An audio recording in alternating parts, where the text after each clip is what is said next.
All right, welcome back. And now let's flip pages and talk matters politics. Right now, it's year 2022, and as you expect, it is going to be a heated kind of year with now exactly 8 months to the polls. What are we expecting? On the papers here all over, there's that story of, Musalia Mudavadi factor that we have discussed in the past with our analyst here.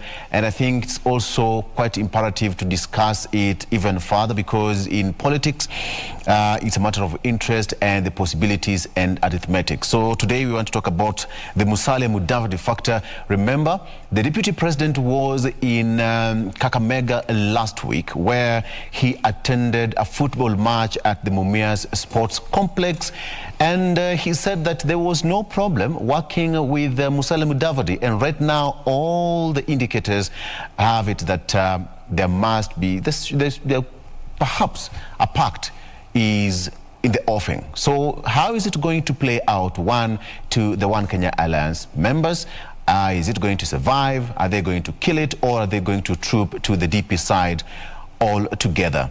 All right, and again, it's back to school. It's quite important as well for us to discuss it. And for me to talk about that issue, I have Hamisi Mboga with me, joining me via Zoom. Hamisi, good morning from Mombasa.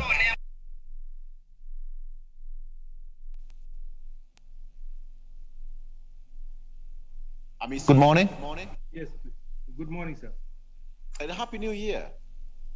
Happy New Year to you. Fantastic. And we have Tabitha Ogutu, who decided to disappear back to see Tabitha. Nonetheless, good morning and Happy New Year. Oh my God, good morning and Happy New Year to you and our fellow Kenyans. Absolutely. You look so radiant. What's so good in Siaya? I mean, there is a ray of sunshine in the morning, and God has kept us. The 2022 seems to want to be a good year, as I can see. Yeah, we'll talk about sunshine in Siaya. What will Hamisi tell us in person? Hamisi, I'm told that it starts to get hot as early as the 5 a.m. Yeah, in Mombasa, you will be missing if you delay until April, because the season has started. I went to the Bamburi beach. You can't believe that the people are in the water. At night is so cool. So I think we have a mixture. We are happy. I'm told the big people will be around here. We are lucky that they come here. They give us some business in the hotels and in the transport system. Yeah, and I think it was some good time for the hoteliers in Mombasa. Now that we faced a very tough time, for the last 1.5 years, nobody had time to travel, actually. So what Mombasa, actually, you... Absolutely. All right, so, ladies and gentlemen, let's just get straight into it. It's back to school, and according to what the president said during the end of year, his state of address,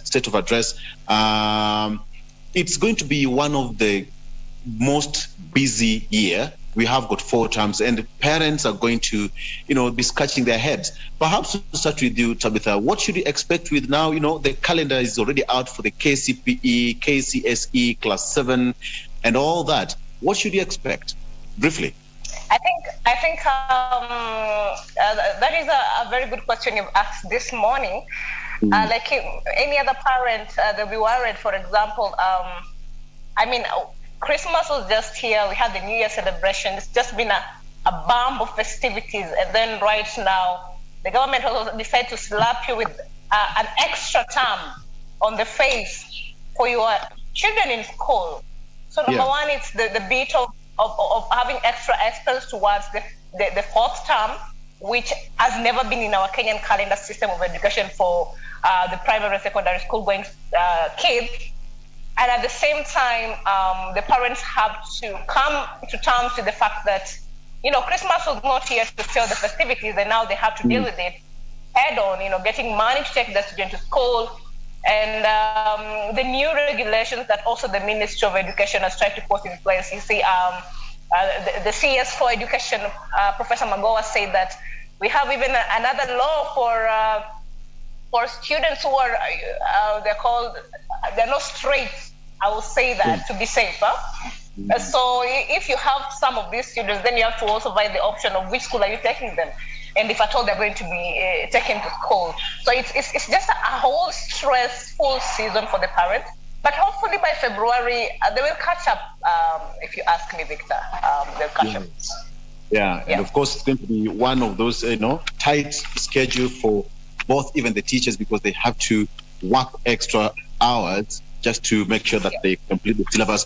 Hamisi, in terms of governance here right now, most parents and students are going to feel the heat. Now that 4 terms, this is something that perhaps is not new to us. Yes, but we need to prepare because we are paying the price of COVID-19. And now, I don't know in Nairobi, but in Mombasa, we already this flu, this very bad flu, influenza, everybody is sneezing and it's coughing. So we have to continue looking at the way we can be able to protect ourselves. I know COVID-19 should not make us stand still like last year, but we need also to keep distance. We need to have those protocols, health protocols, so that we can move on. The challenge is for the parents, for everybody, the parents, the students, and also the community in terms of the school. We've got to pay for this price. When I was doing this, the training for education, I read that small book, John Holt. If the parents have failed, if the schools have failed, teach your own.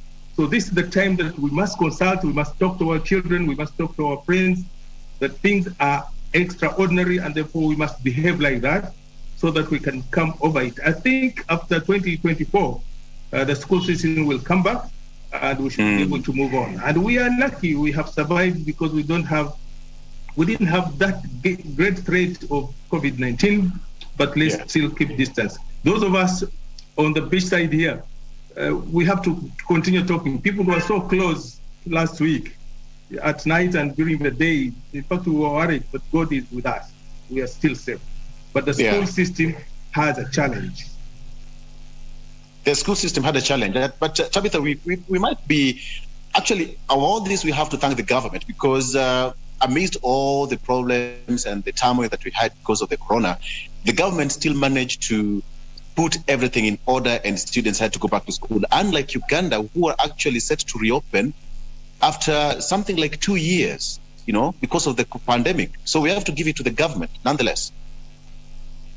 Absolutely. Uganda is one special case. I think that is one of the ways of, getting through COVID-19 and keeping the students safe. But for us Kenyans, actually, we have to give due credit where it deserves for our president and his cabinet, Minister of Education, and the whole government as a whole. I think they've tried literally to make sure that the COVID effects do not so much affect our education calendar, and that the parents were assured that once the schools reopen, they're able to take the students back to school.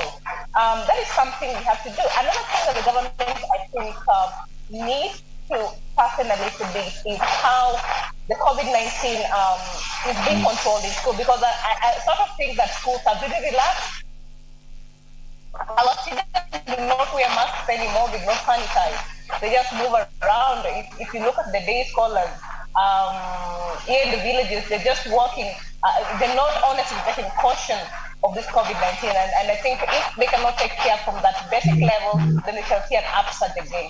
So I think it's a very prudent thing that as the government tries to do it, through mandate and put its effort in make sure that we fight COVID-19 as school heads and even as students and pupils. They need to ensure that they also play their part by doing what the Ministry of Health has put in place as a regulation method, so that we do not go back to the lockdowns and the schools are locked again and we have to stay home for a long time. It will not be a good picture to look at here. Yeah. And Hamisi, allow me just to give you some background information here. Now, the term is set to run for 9 weeks to March 4th with no midterm break, and we'll see it as the shortest term yet. The revised academic calendar released in 2019 spells that the 2021 KCPE exam be written between March 7th and March 10th. while KCSE will be conducted between March 11th to April 1st. Now, this will also be the last KCPE and KCSE examinations done outside the traditional November and December period as the school calendar normalizes. Now, those in class 7 and form 3 will sit their national examinations between November and December 2022. KCPE will run between November 28th and December 1st, while KCSE will be done from December 1st to December 23rd. This is according to the Education Ministry. Perhaps it calls for proper preparedness for the teachers and students alike, so that at the end of the day, there is no burnout, or no either party should not feel like they're overwhelmed. Hamisi. Yes, I agree. You remember I was starting to say there are a number of challenges in the education system. One is this timing, and also the exam, the preparedness of the exam. But the other challenge is what about after the exam? I'm seeing a challenge also beyond Form 4 and also beyond standard the primary section, because of the bigger numbers that are coming because of the transition, complete transition. Everybody's coming. So in the next 2 years, we are in the transitions, but we shall have a lot of space challenges, because in the secondary school, if all the primary kids are coming to the secondary school, take one county like Mombasa, if all the primary schools children must go to the next level, then we'll have the lack of spaces, the lack of teachers, the lack of, all these things are coming. So we got to prepare ourselves psychologically. What will happen and what can we do? So this is a transition period and we must be ready for it. So that is one of the challenges. The other challenges is the meeting. We are changing the system. Like a few years ago, when we were changing from 7, the old system, to 844, we had 2 groups coming together at the same period. I'm seeing the same thing happening again during this transition. So both the parents and our children must be prepared psychologically. This is the time that we need a lot of talking, a lot of strategizing, a lot of politicking, because we need to bring politics in terms of provision of equipment and infrastructure in schools. I wish the political setup right now should make education as an agenda, because it's going to be a bombshell. Absolutely, it's going to be a bombshell. But perhaps let me ask you this one: are we likely to see everything going back to normal? The 3 terms that we were used to. Yeah, after 2020, I think after 2024, because there is a period, there is a place where we're going to combine the 2. They do the exam, and that will be it, and then the rest will be normal. It will be normal according to the time, but normal according to the numbers coming from the below. I'm tempted not to say from top to bottom, but I'm saying the numbers are coming from lower school to upper school. Yeah. And we must be prepared for that. Absolutely. So it's not all lost. I see Tabitha laughing there. Perhaps it's strenuous. Everybody's still getting confused by all this education calendar. But hey, we have just to adhere to the times. Things changed, and that is where we are. We have to give it to the government. All right. So let's move to something else. And Hamisi and Tabitha, we've talked about this before, and the Mudavadi factor is here to talk about. We have discussed it over and over again, but again, it's here. And in the papers, it says that there is a merger. Let me just get it for you, right? It says that Ruto Musala Mudavadi on verge of sealing deal. This is something that we've discussed before. The pact is likely to tip the race to succeed President Kenyatta into a 2-horse race showdown pitting DP and Raila Odinga. Starting with you, Tabitha, the cat is already out of the bag, right? Oh, absolutely. The cat is out of the bag. I think this is a moment we have been waiting for. And I think in one of the shows we had last year, I commented on the same, and I say that definitely, most probably, I was like a prophet, a political prophet that the deputy president and Honorable Mudavadi. You had an intelligence. Oh, I'm telling you, I said it most definitely. They're going to form a political party, and here we are awakening to the realities. But then still, I think Mudavadi will not bring so much to the table for deputy president. Just on 31st of December last year, we saw the Ogutu declaration, and they were honestly declaring Right Honorable Raila Odinga as their Western kingpin. Mudavadi for a long time has been living in a very interesting world, thinking that he's the kingpin, we will say the Mulembe Nation kingpin, or he is the spokesperson for this community. And that, of course, brings a lot in terms of numbers of voting to the table. But now, to his dismay, all of a sudden, the Mulembe community feels that Mudavadi has not been saying anything on their behalf and is not been performing as a kingpin or a spokesperson. So that should also leave the deputy president wondering, if the people of Mulembe Nation do not have faith in the deputy, in Mudavadi itself, then how is he going to bring numbers from the western part of Kenya and he's not even a kingpin that they trust? And that was something to get worried about. But nevertheless, I think we have always said that OCA was a political formed coalition. It really had no any other thing that brought them together. It was just a matter of 2022. And even holding ground to have their own presidential candidate to come forward and say that I'm the one vying on behalf of OCA and the OCA flag and ticket has been a challenge. So that is why we are seeing that it is, we also predicted this last year, it has eventually started dividing. So the next move we want to see, who is Kalonzo joining, Honorable Kalonzo joining, and who is Honorable, the Senator for Baringo, Gideon Moi also joining. So it's a very interesting year to start by looking at, and I'm honestly waiting to see how is OCA going to disintegrate and which part they're going to join. But it's also obvious that we might see again, we can prophesy that Honorable Gideon Moi will join, as a Umoja movement, and even Kalonzo Musyoka. Mudavadi is the person who's going to remain with the deputy president, and it's been very suggesting in his movement, and even how he doesn't show up for even Azimio Umoja meetings, while Raila Odinga shows up even for when they were declaring OCA as a coalition that is going to support a presidential candidate come this year. So yeah, it's 2022, and this is the year we've been waiting for. So this is expected and much more. Oh, absolutely. Hamisi, this is something that perhaps nobody can say has come as a surprise. Are you surprised by that move? With all the indications that there must be some being formed yes somewhere?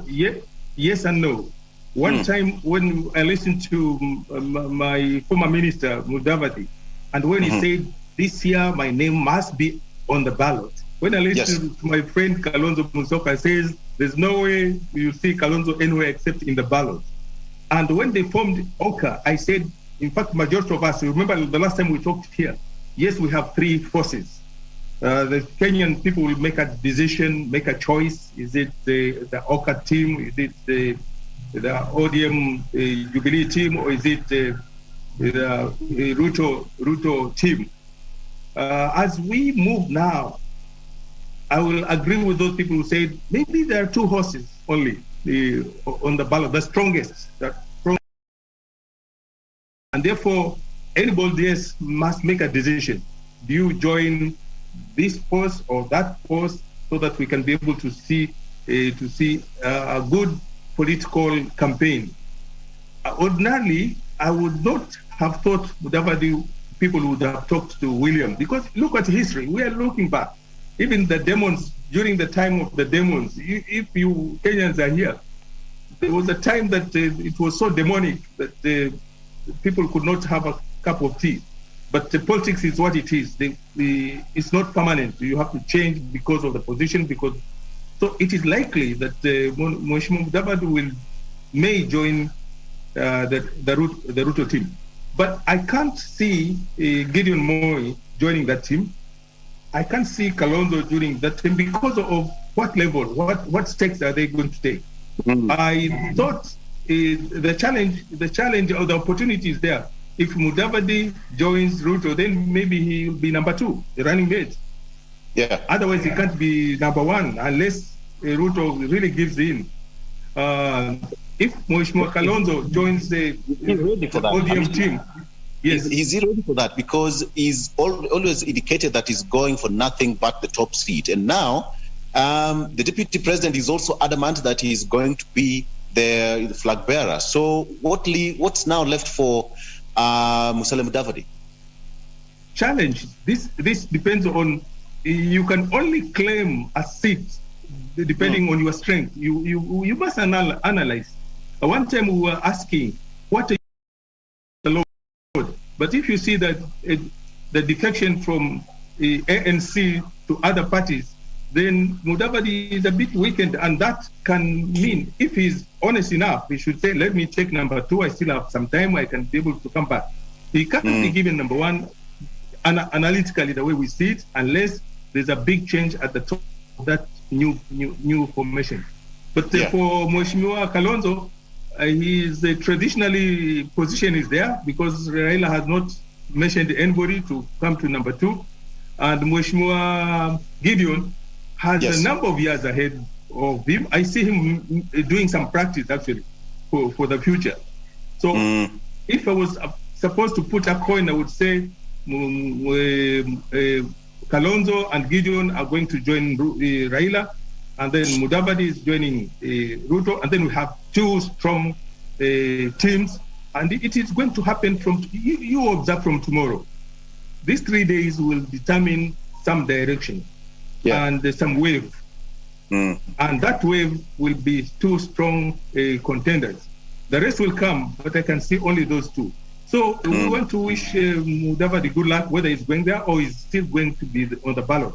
If they all want to be on the ballot, then the challenges will come again. What numbers? How many numbers that Kalonzo will get? How many numbers that Ruto will get? And how many numbers that Mheshimiwa Raila will get? I can't see Weta in the ballot. I don't know. It's my perception.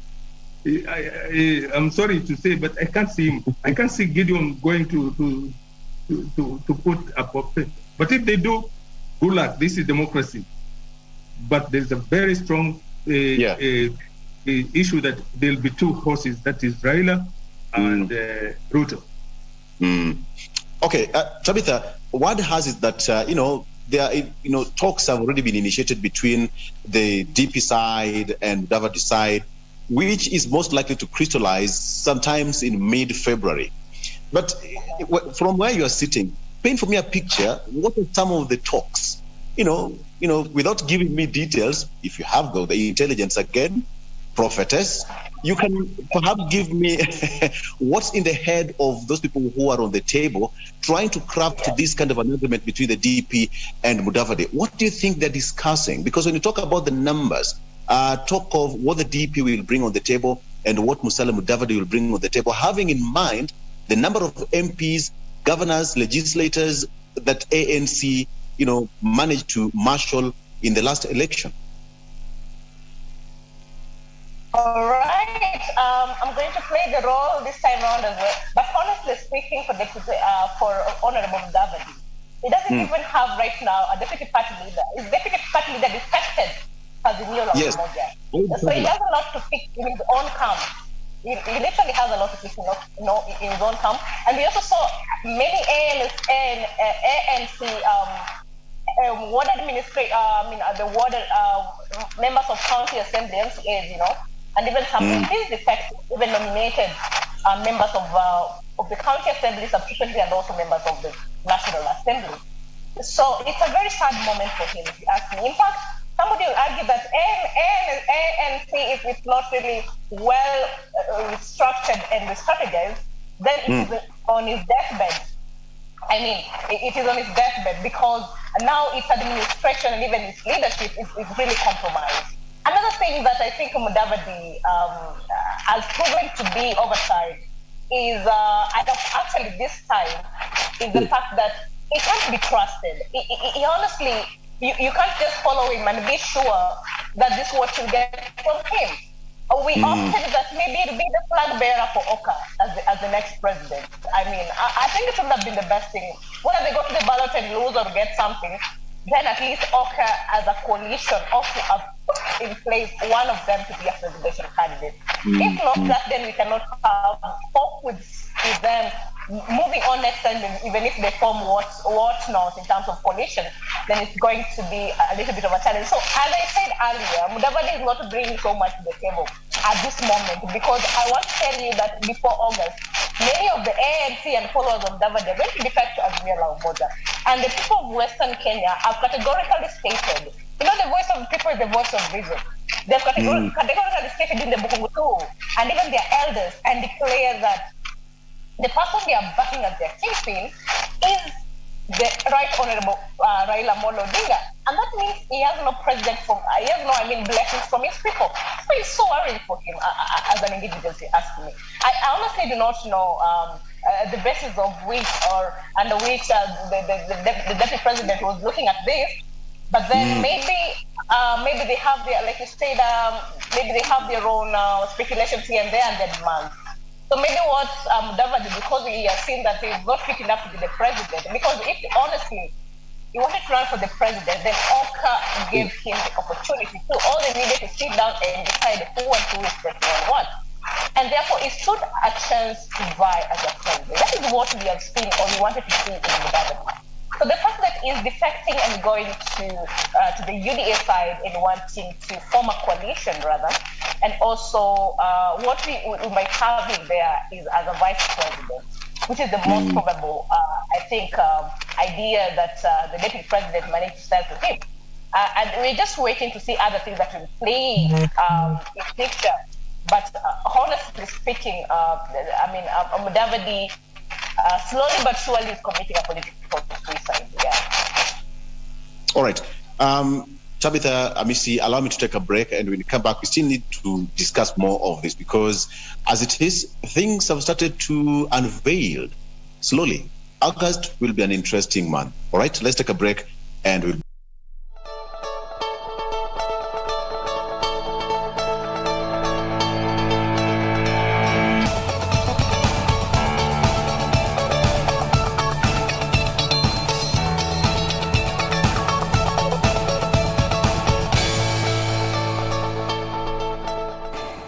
welcome back. You're still watching Good Morning Kenya. If you're just joining us, please talk to us and send us your questions and your comments from where you're watching us from. We are discussing the Musalia Mudavadi factor here. All pointers are now that there's something still boiling. We are yet to find out what's boiling there. But politically speaking, yes, the agreement between Deputy President and Musalia Mudavadi, that is ANC party leader, Hamisi Mboga, who is a political analyst, as a governance expert, and Tabitha Ogutu, who is also a political governance and expert as well, joining me to discuss this.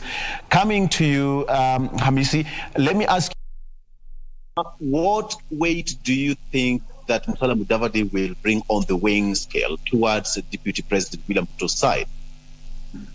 Yes, I want to, before I respond to that one, I wanted to give you one small contribution. When did the rain start falling on Oka? It started falling when they could not agree who should be the leader of OKA. And it started when members of Wiper were saying it is Kalonzo. And members of ANC were saying it is Mudavadi. I could see, some of us could see some challenge there, because it doesn't take a day for us to be able to call to course and have a meeting and say, you brother, take this back. And it was taking too long. In fact, some of the people are now tired, even members of ANC, and they're saying it is taking too long to make a decision. And that creates some tension. If they had already agreed, Mudavadi take it, and then Kalonzo will be the running mate, and the numbers would have really been good for Mudavadi. And his team would have still stuck with him. That is the good base number. The team for Waita would have joined him, and that would be. But now it's confusion a bit.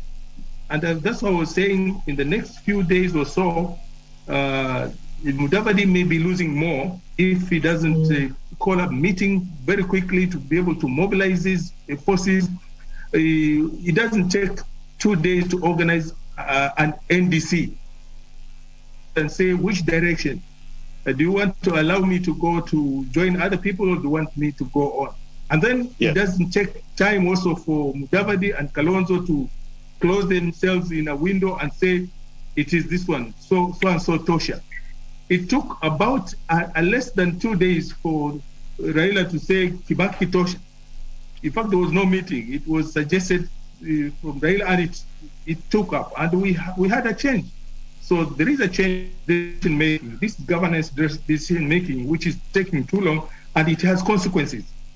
And if he continue, even if he is going to join William Ruto, let it be like yesterday, so that people can start aligning themselves up. If it delays, more trouble will come. More trouble. So I think if I was to advise Mheshimiwa Mudavadi, whatever decision, let it be this week. Stick with Oka, get yourself organized, get your team in place, call a meeting to say you are the number one in your party, and then negotiate.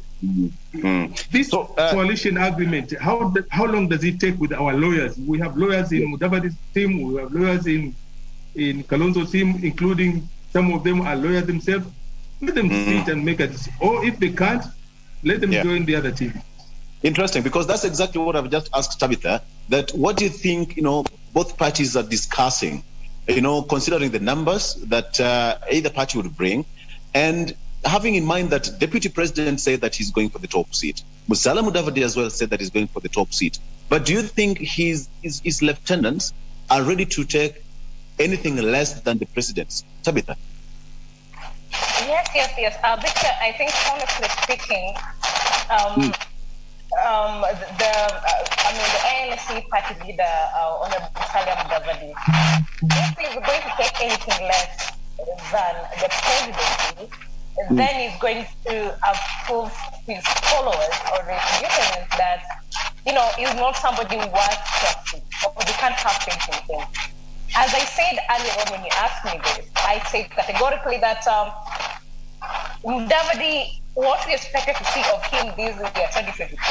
People used to talk about 2022 like it's like 5 years from 2021. It's right here. What we wanted to see from him is him coming out and telling us that he is right for president. That is it. I think that's the least we wanted to see. So if he's going to back somebody up and he's going to vie or come up as a vice president, it's kind of disappointment to his followers. Believe me, as much as the western region of Kenya or the Mlembe community is not, the whole of it is not solidly supporting Mudavadi, he still has a bit of numbers. They are loyal supporters of him, because it used to be, as honorable, as Papa Atwoli will put it, he used to be their kingpin until Raila retired him the other day. So he still has some effect or impact, and that is why the deputy president is using that. He knows that as much as he's not as impactful as he used to be, those other time when he was the kingpin, but at this particular time, it can bring at least a few numbers from Western of Kenya, because at the end of the day, still, we need voters from that place, so that for you to secure any win, at least you have to garner something. But then, anything less than a president for Mudavadi, it will be a great disappointment to, number one, ANC as a party, and even his followers, and even party members. And this is more of wanting to, always wanting to be the second, and also making some of his, of his members of the ANC, defect to other parties that they believe that the leadership is a bit strong. I think we need to see something in terms of how Honorable Mudavadi is one great leader to have in this country, but how he shows up in terms of, party politics and how he goes around them is something that I think is a little bit wanting, and he needs to fix it so that we have even faith in him moving forward. Yeah. Okay. Tabitha, you've raised a very, a salient point there, but the question I would love to get to hear from Hamisi is that, do you really think Musalia Mudavadi will, bring the entire vote basket of Western Kenya to the deputy president's side, because as we speak, the deputy president currently is in western side of Kenya and is going to be crisscrossing that county, that region, the western side of Kenya, for almost 8 days. The special focus is, will Musalia Mudavadi deliver the Luya vote to the deputy president's side? Hamisi? Our history says the opposite. The Luya people, they're my in-laws, they're the most democratic society I've ever known. Talk with a lot of caution. I know. If they see me, I'm speaking on their behalf. Yes. They cannot vote one. They cannot put their votes in one basket. Since Muliro, the other time, since those days after Wamalu, I can't see them now, and unless somebody comes up to be a surely kingpin who can be able to mobilize the people. And that is what was actually doing in 2016. And if somebody from that time would have taken the mantle and organized, and people work on beliefs, people work on perceptions, people work on rhetoric on the platform. I think what I heard from Malala, who says if Mudavadi delays and if he goes to Raila, we shall not follow him, we shall not allow him. How can number 2, number 3, number 4 in your leadership say we cannot allow our leader to do? As a leader, you stick to your guns, make a decision. If it is that what you think is right, do it so that people know this guy is taking us somewhere.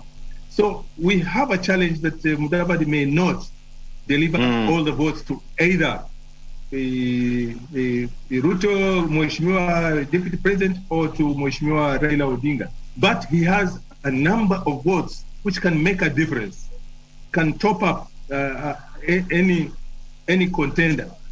So that's my perception. He has numbers that can make a difference, but he doesn't have all the numbers to put in one basket. And this is so obvious. My theory still comes, if they had agreed that one of them would be the leader for Oka, that would be a difference. But there's another angle there. If they agree today and they say it is Mudavadi, we are talking to them. Some of the Kalonzo people say, no, we are not going there. So either way, this coalition, Oka, was established on a foundation, on a quicksand. Because if we say, okay, Kalonzo take the mantle, some of the Western people would really bolt out. So either way, they stick together, they go to the ballot, or they divide themselves, and therefore the Oka it is scrambles down.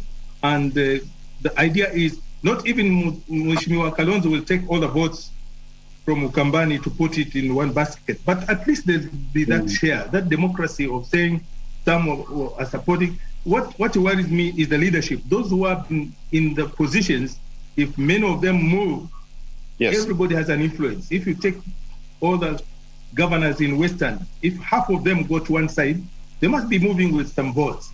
If you take the members of parliament, if you take the MCAs, so that is what can make a big difference. Somebody should mobilize this lower level members of parliament, MCAs, put them in one basket, have one meeting. I like the deputy president. He can have 4 meetings in a day. Mudavadi should be able to fly like a butterfly, You're talking about 4. What's the difference in terms of movement? He had 10 rallies. Yes, in Transoya, 10 of them. I know. Yes. So that's my view. Absolutely. Thank you. Tabitha, I run the risk of asking this question one more time. So what's the fate of Kalonzo Musyoka, Honorable Moses Wetangula, and Gideon Moi?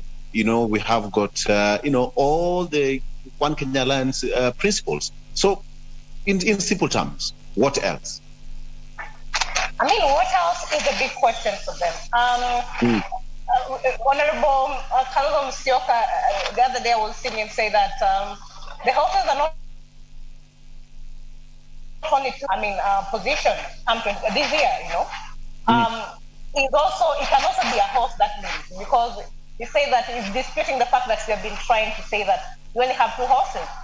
And Yes. even Honorable Raila Odinga will challenge you and say, he's the only host. So, the Honorable Kalonzo Musyoka debates and says that the hosts are not only two, so he can be a host. We can also have Gideon Moi as another host. Wetangula, I think Wetangula is not somebody we can put in question right now in the presidential position. He might just support somebody, back somebody. Yeah. But you see what it stands if other people or other individuals in Oka pulls out. Let's say, for example, the divide of Honorable Gideon Moi joins Azimio Umoja, which is very probable. It can be something that you can see. Because if you are to go about what we call reinventing himself for the better come next political season, then this will be a move that can give him an upper hand come 2027. If he was at all to again go to the polls. But again, the question will be, what does this stand to gain if he was to join another political party? But then I think even with Mudavadi going away, we have always seen him doing this. The other time was the first one to pull from NASA. And he said that NASA was not a political party that would deliver something because Right Honorable Raila Odinga did not prove enough to stand the test of time and even adhere to what they had talked about as NASA core principle. But the big question is, did Mudavadi understand that Raila was reinventing himself and even coming out better than before? Because what we are seeing right now, basically, is what we'll call as a political reinvention that, this country has never had before. And that is what I think the likes of Honorable Mudavadi needs to reform. This is the step that as a politician, you need to reinvent yourself and come out even more stronger each and every political season. So for Wetangula, I don't think we can talk about him as a presidential candidate because I honestly think he'll not bring so much to the table. Though he has his followers, he'll bring a little, a few voters on board, but not so much because he's been also very quiet as a politician. So that is something also to question. For Gideon Moi, if he joins Azimio la Umoja or any other political party, then I think he'll be more stronger and is wants to be even a president in this country with maybe barefoot someday. But for now, Oka cannot bring the numbers that we expect them to bring in the table for 2022. Yeah. So, Hamisi, as we come to a close to this one, the deputy president right now is quoting Musalia Mudavadi. Remember, Raila Odinga during the burial of Musalia's stepmother said that I and Mudavadi's paths will cross at some point.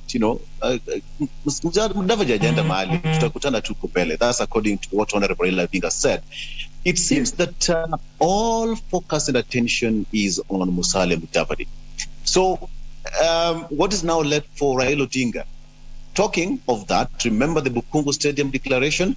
Was it intentional that we are now having two able leaders fighting for the kingpinship in that particular region? Yes, to me, I think that was one of the factors that Mudavadi now must think about. If you looked at the people, the kind of people, the type of people, the political faces of those people who were at the Azimio meeting, then a big number of influencers were there.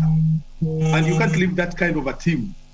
Or you can't rub that kind of a team, say there was nothing. Somebody said, it's rubbish. We can't do that. So Mheshimiwa Raila has every right because he has worked. In fact, he has worked with Mudavadi, he has worked with Kalonzo, he has worked with the deputy president. So they have kind of some relationship. It may be broken, but not to that much. So there is a possibility that even some people in the ODM are talking to Mudavadi. That's my focus. So the decision will be Mudavadi. What is the key for all of them? Even if Mheshimiwa Ruto wants that coalition, then his people must support this bill, which is coming from tomorrow, to be able to create a situation where you can be able to agree legally with a legislation that will determine if you are combining forces. This is the process. This is the way. This is the the reporting. If you want to move out, this is the procedure. If you leave it open, there will be another NASA between Mudavadi and Ruto, and somehow, who knows in politics, the ground is changing on a daily basis. So, to me, all of the leaders, I see crucial point. If they decide to work together, then let them pass these bills that are coming. If they want to go on their way, fine. We can stick to the original law, and everybody goes to the ballot. And then, scaringly, the ballot paper will be so long this time. Forget about the top. When you come down, I'm told in some of the governors there are 20, about 16, 20 people. So we're going to have a lot of, and people have interest. If you are joining a bigger team, it's a way. Yes. Like in the Coast Province during that time when ODM was there. If you're not ODM, you are nothing. I mean, it was just like that. Unless you are just lucky, your people from the village decide it is you. So there's this magic about numbers, there's this magic about personalities. Yeah. And for the time being, Rail completely strong brand. Ruto is a brand. If you say Niminim to a Ruto, people say, okay. Because they have developed the name. So this is what I want Mudavadi to do. Whether he goes in now or later, you need to make yourself your brand, but make it a very strong brand politically. And you need to do that by a lot of strategies, a lot of mobilization, a lot of networking. You don't have to go to churches alone. Go to churches, go to the market, you can see the other people, they are everywhere. Yeah. Even on the streets. So the chances are, Western, we have votes. Numbers are there. And everybody is scrambling for those votes. Okay. And the players must move as fast. They must influence. Yes. Okay. Allow me to ask you this hypothetical question as well as Tabitha. So assume we have got the Deputy President and Musalia Mudavadi ticket. We are on August 8th, assume. What are the chances of clinching the seat? Quickly, Hamisi?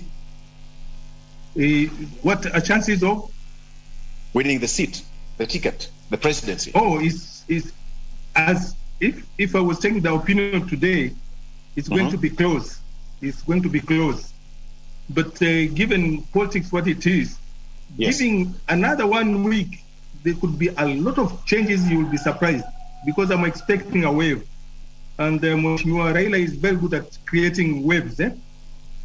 You see how cost people are married to him politically. He creates a language that they understand. He talks things that they want to hear. He has that courage. So people will be like my friend said, people will be looking at the character, the personality, the movement, and also who you are. My brother, you are what you are because of the people who are surrounding you. You say, who is Hamisi? If you call the people, you say, oh, he's the teacher, he used to be this, he has these friends. So people make a decision on you because of who you are and who are following you. Some of the candidates I see, they have people who are so controversial, people who are making very bad statements, and they even spoil the name of the leader of the party. That is a damage to. There must be damage control on that one. Absolutely. But it's going to be very close. Okay, it will be very close. You've answered it quite cleverly there. You didn't want to hit the nail on the coffin straight, but fine. Tabitha, what's your take on that? Musalia Mudavadi and DP Ruto ticket? Honestly, obviously, depending on which part of the divide. For example, in the Western Kenya, I think still Mudavadi stands a chance a little bit, if not everything. Excuse me. It stands a chance to get, something.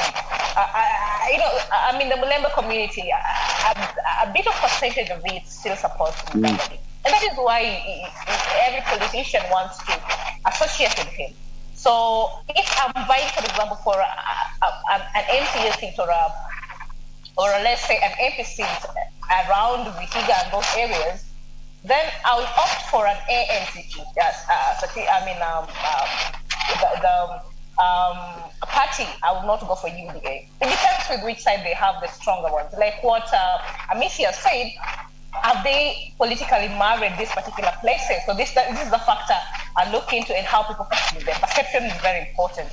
Another thing I'll say that, the deputy president has been telling us he has numbers in the parliament, and of course, this was really tried when the legislators were trying to pass these particular bills on the political parties amendment. It's something we touched on the December last year. And it's proven time and time again that he only has numbers when these people are speaking, but when it comes to the legislature or in the National Assembly, actually it can't pull so much. They cannot influence just a simple amendment act because the numbers are not certain enough. So you should also now try and strategically, clearly come out and prove to us that it can. It can actually pull numbers, and actually it has these people that are really backing it. Because what we are seeing in Must Divide, like for example, Ngirishi, if you like me to talk about this for 1 minute, was a very strong believer and defender of UDA in Kirinyaga. And what she's coming out to talk about in terms of her being denied the opportunity to vie for the gubernatorial position because they prefer another candidate, that was something that clearly, he's lost some of his followers from that particular point. And we do not want him to, or we do not expect him, if at all he wants to get something at the end of the day in those parts of central Kenya, which Right Honorable Amado Odinga is proving to really take stock and trying to get numbers from there. If he's going to play with these leaders like that and is not going to be loyal, loyalty is very key. We have seen him not being loyal to Jubilee Party, that is one of the co-founders. And now in his own party, UDA, is also trying to be disloyal to his loyal followers. Then he's going to really play against him, and we are going to see a lot of changes, and even in terms of support and things like that. So, he needs to check on his numbers and his loyal supporters in terms of the members of the National Assembly and even the County Assembly, because I think they just speak and speak to make him happy. But at the end of the day, these people, they do not have this goodwill, many of them. And that is something that is very challenging and not so good to look at. Yes. Okay. All right. So, ladies and gentlemen, allow me to leave that at that particular point. Then let's talk something different here briefly.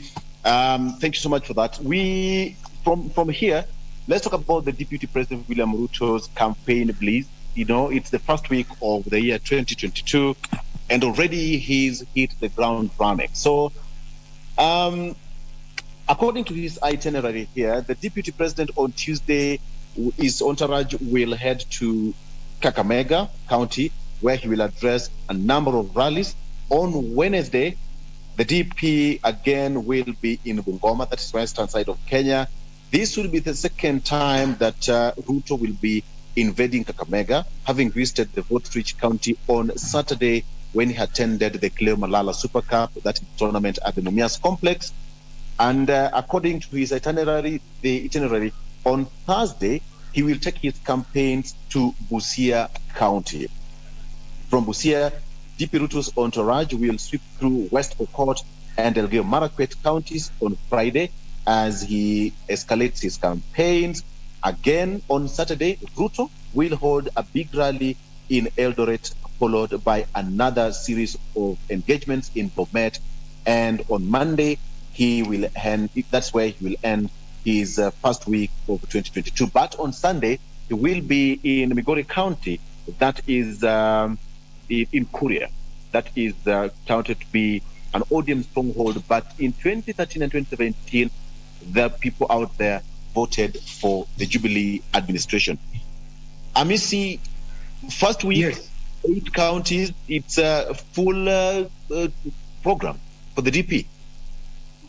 Yes, it is the plan, according to me, to undo what has been done by the Umoja team. Yes. This last week. I see. Yeah, he will gain 1 or 2 things, but I see a challenge in the process of Deputy President campaigning.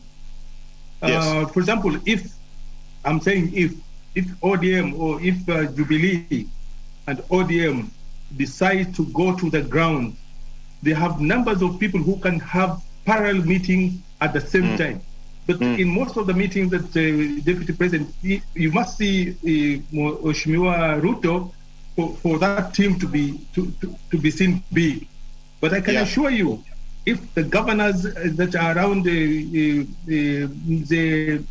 Raila, if the MPs, they decide one team is having a meeting in Central, one team is having, they can do it at the same time, and therefore the influence will disappear. Remember, I told you, you must have people. I can't see a few people from Mheshimiwa Ruto's team to come to Mombasa without him. The crowd will not be there. So you need that crowd puller. But if the teams on the ground are strong, they can still have a meeting and they can still explain your possibilities. So Mheshimiwa Ruto has also to change to be able to build these other people. For example, right now, I don't know who is the chairman of UDA because we know him by name, but he's not appearing. Those strong people who used to be with him are not, Murkomen goes only to 1 or 2 meetings. Then why don't they organize also? While Mheshimiwa Ruto is in Western, who is in Rift Valley? Who is campaigning in Nairobi? Who is going to be holding the fort in Ukambani? So that is the challenge, but he's going to make a difference because he must undo some. He can't do everything that was done by Jumuiya, the Umoja, but he can undo some because of that influence of him as a person. Yeah. But if Raila hit the ground tomorrow and instruct the other teams to do the same, you will see a different way. Exactly. And Tabitha, in terms of that itinerary, it's quite packed. First week of January, and we already see it's fully packed with a lot of campaigns and mostly covering the western side of Kenya. It shows the kind of interest that the DP has as far as western side of Kenya is concerned. Yes. I think number one, the Bukungu Declaration meeting has something to do with this. Was a little bit, moved by what anybody will term as the biggest political milestone that Raila Odinga is about to achieve in that area. So he literally has to go there time and time again. But of course, he needs to borrow leaf or two from what Raila Odinga is reading from. He doesn't have foot soldiers. Honorable Raila Odinga, I'm telling you, it doesn't need to be in Mombasa or at the coast or in political rallies to move. Honestly, what he needs to do is, like, he has people on ground. Like what Hamisi has said, a good leader is that which, even in his absentia, still the effect can be felt. It's only his presence is not going to be felt there. But his manifestos and his agenda can be driven even in his absentia. He needs to delegate for other people. When you give somebody work, that means that you're also empowering them to also, come up very strongly. And also as the leaders, they have this political interest also. You're giving them a upper hand to also be listened to with Wananchi as they sell your idea. But if you want to be always in everything, I'm telling you, if Raila was to come again to the same places, Honorable Deputy President is going to, he will again undo all that he's gone there to do. So all he needs is to a little bit strategize. And also give other people. He needs to prove that even when he's not around, he has supporters. We can never know if he has support in the western parts of Kenya. If all his rallies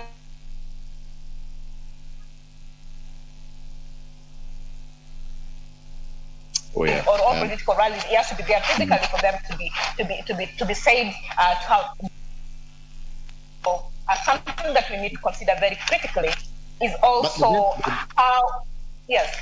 Yeah, based on what you're saying, perhaps this is going to be, so tedious for the deputy president because, as you correctly put it, you're not be able to spread your rate, Yes, he's not going to, you can't honestly be everywhere, one person. Even as a human being, you cannot have that energy every time you also you need to save that also. August is here. And I'm telling you, he needs that energy. What he needs to do is to empower his supporters, especially those. And the problem is he doesn't even have governors to support him in good numbers. And that is why we are worried about the numbers he's able to pull in terms of legislatures. If he really had those supporters in western parts of Kenya and he was able to convince them, apart from Cleopas Malala, then I think he'll be having an easy work. So he needs to work on his followers, especially those who have influence in the western part of Kenya. That is the only way. Because let me tell you, right now as we speak, as much as we may not see the sense in this, but somebody like Papa Chuwoli really commands a lot of influence in the western part of Kenya. And many people listen to him. And that is the trick. Raila Amolo Odinga has to bring these people together, in the influencers. And because with the power of influence, those people who follow, for example, what Atwoli says, or even the deputy party leader of ANC, they obviously will give Baba their votes. They'll always listen to him. It's because strategy is what is important. He's really lacking it. And we are used to his talks, you know. He'll come here in the western parts of Kenya, talk to us about Mama Mboga and the Boda people. You know, what is it that is different is coming to offer this time round? Why is it we are not listening to him giving to the people of Western Kenya opportunity to talk about what they expect, like what we saw in the Bukungu 2 meeting? I mean, we need to see him give us a different approach because he's been here time and time again. What is he bringing different? This is another key thing. So he needs to prepare his foot soldiers. That is one thing he needs to learn from Right Honorable Raila Amolo Odinga. If not that, he's going to be too tired because he'll have to go to other parts of Kenya. Kenya is big, if you ask me. And he has to be there physically and run these errands by himself as a person. I'm telling you, he needs to have another better strategy and have numbers. Do you think the Deputy President is aware of this fact? I think he should. He's a very intelligent person and he has a team. They should even listen to us and reorganize. One of the things that I want to support my sister is you need to have a delegated, strong team to do what you want them to do as if you were there. Two, yes. The undoing thing about the Deputy President is the perception of money. Here in Mombasa, when he comes, I see some of my friends say, we are going there. Why? I'm told there's a dish out there. We're going to get some money. Unless that one is rubbed, you can't move from now up to August, dishing money all over the Kenya. It can't work. It will not be able to work. Some of them will say, I was only given 100, some I didn't get. So I think it's not buying.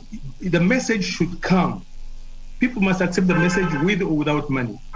The other perception is people have ideas of what you can do. So if I'm a teacher and I speak the same strand of message every day, after 1 week my students will be tired.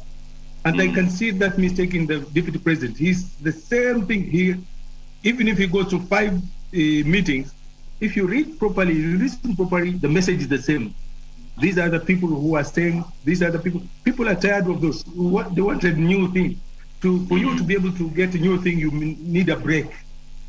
Give other people to say whatever, and then come and give a strong message once, and then retreat and allow other people to go. That's my perception that may be undoing for him. And the Western Bloc has been really mobilized and sensitized. To undo that one, you need to have extra energy. And the people, who is supporting you in Kakamega? Who is your point person in Bungoma? People must see it. Those of us from outside must see it. Deputy President in Kakamega, his team is XYZ. That is a perception issue. And he has to create one. He has really to create one. And also there was this perception that he was saying only the young people. It really went into down people's age like mine. Because I'm now this age and Ruto doesn't want somebody like me. I can't vote for him. Unless he changes his message that I can also fit in his team, he has lost those of us at this age and above. All right. Okay. That's okay. Okay. All right. Thank you so much. We've just run out of time, but I think that is a perfect way to stop it, and also to reorganize ourselves here at the broadcasting house. Thank you so much, ladies and gentlemen. We'll be talking to Hamisi Mboga, joining us via Zoom all the way from Mombasa. who is a political governance as well as consultant on governance issues, and as well as Tabitha Ogutu from CIA, who is also a political analyst and a governance expert as well. We've been talking about Mudavadi factor as well as the DP Ruto's campaign Bleeze. He is going to be crisscrossing the western side of Kenya for the next 8 days. How it's going to pan out, we will be seeing how it will pan out in the coming days. All right, so that does it for now on People and Politics. Let's take a break. We are not done yet, and when we come back, we still have much more lined up for you. For now, bye-bye for now.